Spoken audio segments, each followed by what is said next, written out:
Sa isang press briefing nitong Webes, March 6, ipinakita ng public opinion research firm na WR Numero ang resulta ng isang nationwide survey ng nasa 1,814 na mga Pinoy kung saan sinukat nila kung suportado ba ng mga ito ang pagbibigay ng panibagong prangkisang ABS-CBN upang makabuo at maisan papawid na muli ang mga estasyon na iyon sa bansa.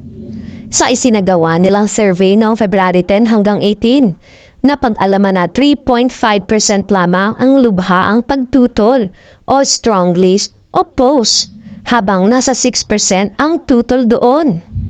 Samantala, nasa 7 sa 10 katao naman ang nagpakita ng suporta sa pagbabalik ng prangkisa ng media giant, habang nasa 5 ang hindi nakapagpasya.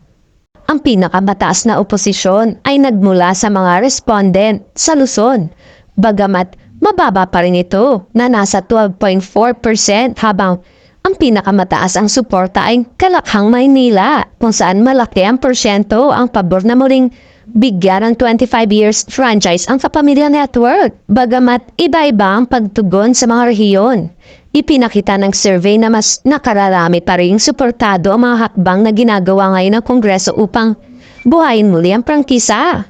Sa ngayon, nasa 5 ang House Bill na naglalayong muling ipagkaloob sa ABS-CBN ang prangkisa.